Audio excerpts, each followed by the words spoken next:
Bonjour à toutes et à tous. Alors effectivement, quand on a préparé cette intervention avec Jean-Marie, on s'est demandé qui devait commencer et sur quel point d'appui démarrer. En fait, moi, il m'est apparu évident que Jean-Marie devait commencer, parce qu'en tant que banquier, avec un témoignage de banquier, les banques étaient sur les premiers sur la ligne de départ, donc il était évident que je devais forcément apporter un témoignage d'assurance après le sien.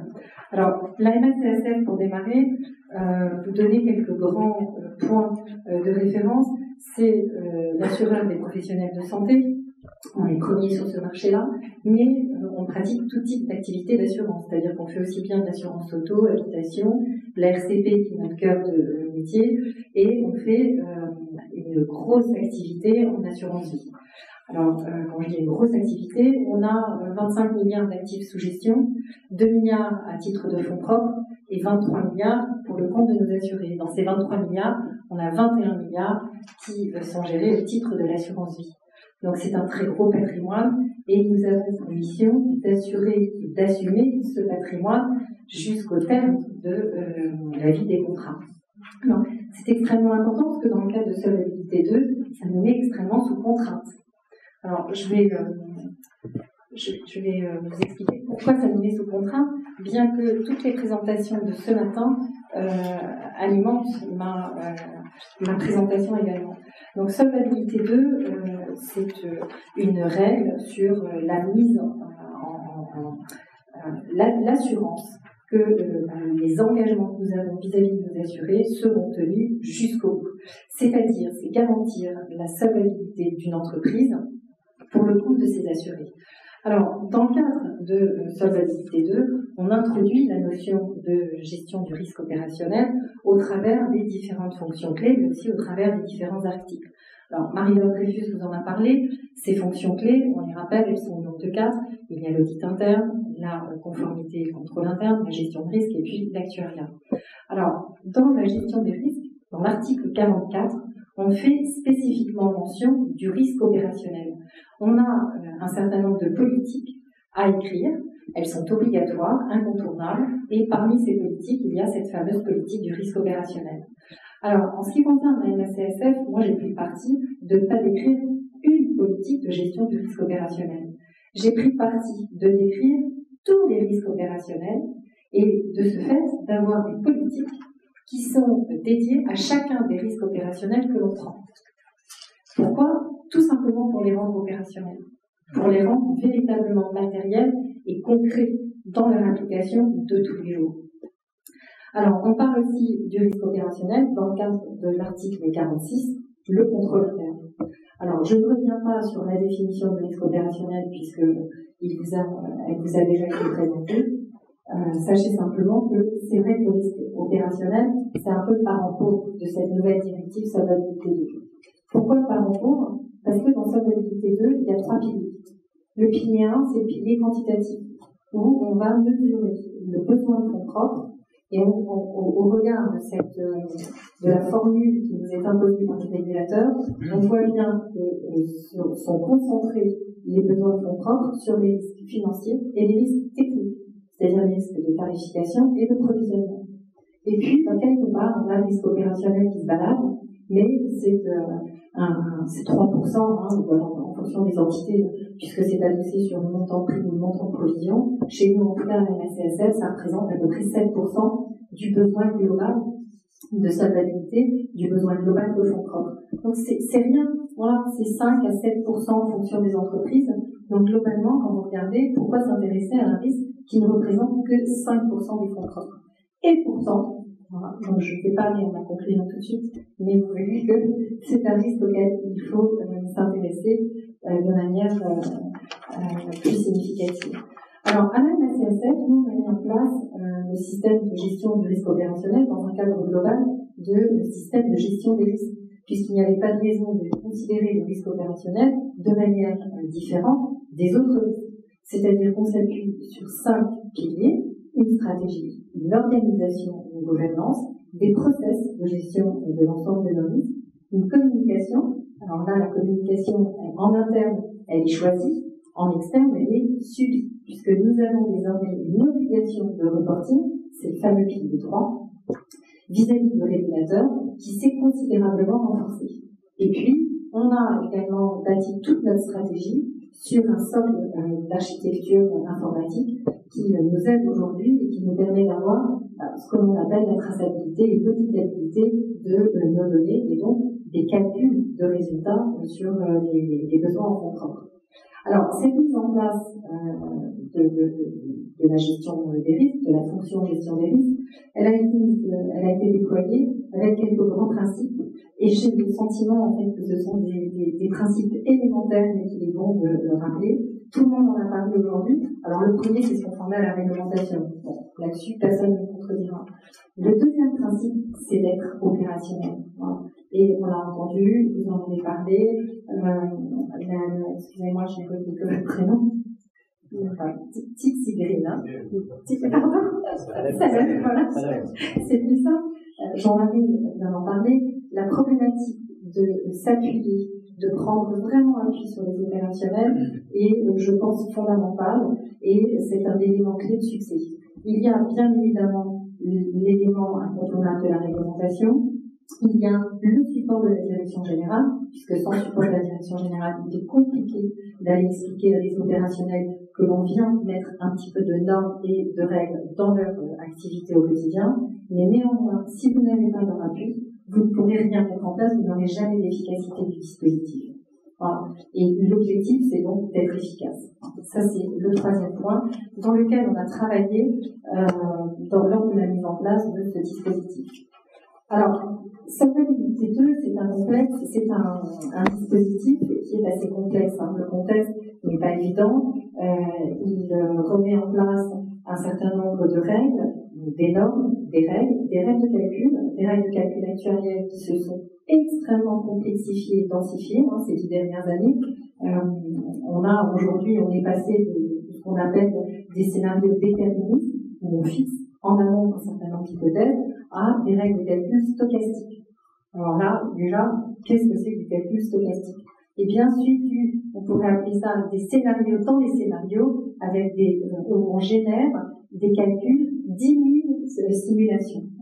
Donc il fallait des outils extrêmement puissants pour pouvoir non seulement lancer tous ces calculs, mais également les restituer. Et les restituer en étant certain que la valeur obtenue était une valeur que l'on comprenait, c'est le premier point, et qu'on était capable d'expliquer à un public et à un régulateur.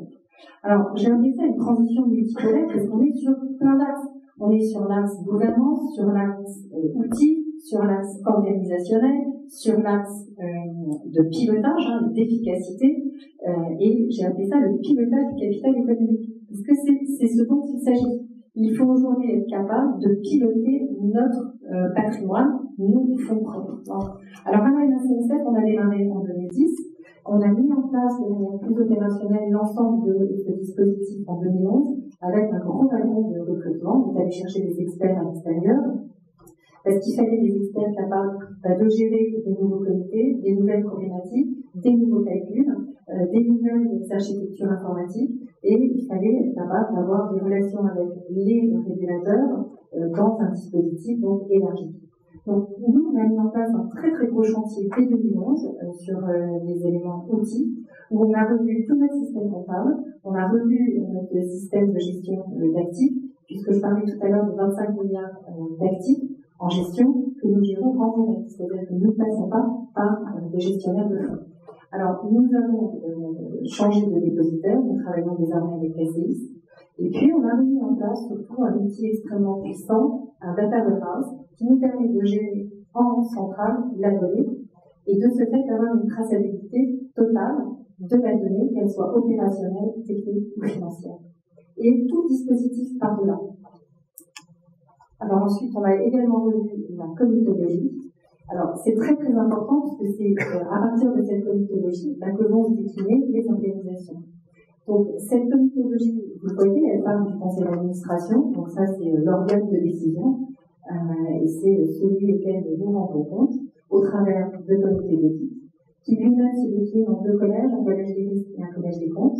On a également un comité d'orientation financière, et tous ces comités sont alimentés par des éléments plus opérationnels. des travaux opérationnels qui vont conduire par un comité exécutif. Donc, c'est le comité des risques. Alors, pour le monde plus opérationnel, on a décliné deux comités, un comité des risques opérationnels et réglementaires et un comité des risques d'assurance et financier. Pourquoi on a opéré cette scission? C'est tout simplement parce que ça ne fait pas appel aux mêmes compétences. Dans un comité, quand on réunit le directeur des moyens généraux et le directeur de l'actuariat central, ils ne se parlent pas, ils ne se complètent pas. Et donc, pour s'assurer qu'il y avait un certain intérêt à échanger entre eux et à pouvoir gérer des risques en interconnexion, on a décidé de rassembler dans un comité des compétences à peu près identiques et dans un autre comité toutes les autres compétences qui peuvent avoir des connexions entre elles. Mais néanmoins, on a un comité de risque métier qui rassemble l'intégralité des problématiques de risque. On a un comité ALM aussi, alors ça c'est tout à fait nouveau, puisque jusqu'à présent, quand les assurances ont des quoi, on gérait le passif d'un côté, c'est-à-dire qu'on encaissait les primes de nos clients, et puis on les passait à des financiers qui les plaçaient sur le marché financier. Sauf qu'on s'est rendu compte avec cette validité 2 que c'est plus ça du tout la problématique. La problématique, c'est de s'assurer que l'argent qu'on place sera redistribué à un horizon de temps qui peut aller jusqu'à 20, 25 ans, 30 ans, en ayant fait des petits. Donc, il faut le sécuriser, ce patrimoine, et deux, il faut le valoriser. Et donc, la problématique de valorisation, c'est une problématique d'adossement actif-passif. Voilà, tout simplement. Donc, on a créé ce comité qui n'existait pas.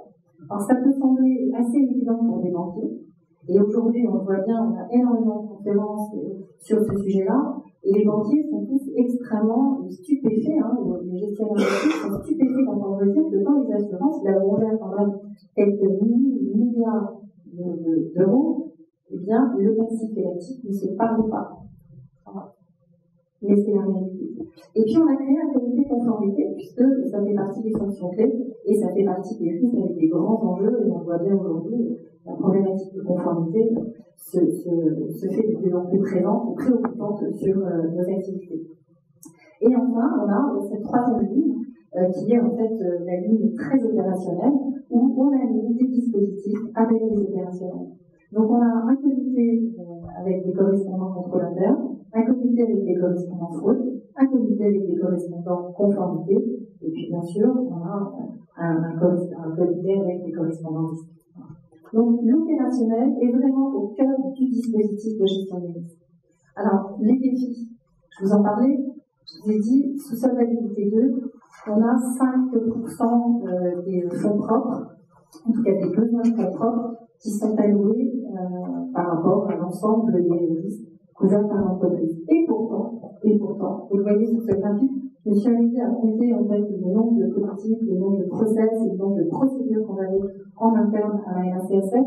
En fait, 95% du besoin en fonds propres ne couvre que 30% de nos process.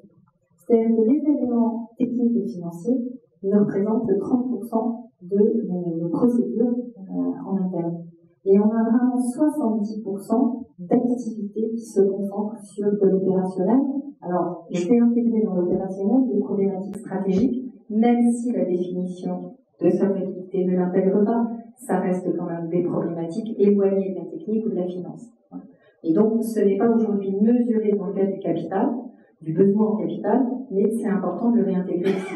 Tout simplement parce qu'à plan stratégique, vous définissez mal vos orientations stratégiques, vous décidez de changer de cible. Par exemple, à la CSF, on décide demain d'aller attaquer une autre profession libérale que les médecins. C'est pas notre cœur de métier. On investit dessus. C'est quoi notre retour sur investissement? Est-ce qu'on va pas amputer le capital de notre cœur de métier pour pouvoir développer une autre activité qu'on ne connaît pas? Quel est le risque que l'on prend à ce niveau-là? Donc c'est très important aussi de pouvoir intégrer dans la stratégie tous les risques opérationnels qui peuvent en découler. Alors, pour nous, les défis, c'était dans un premier temps de faire prendre conscience aux opérationnels qu'ils couraient des risques, qu'en dépit de toute leur expertise et de toutes leurs compétences, il y avait des risques qui étaient de facto dans leur activité, qui étaient logés dans leur activité.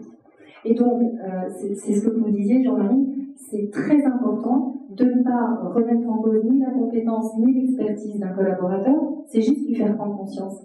Et nous, comment on a réussi à mettre en place et à dynamiser tout ce dispositif, c'est vraiment en prenant appui sur l'exemple. C'est-à-dire, regardez, les amendes, la problématique de conformité, la fraude.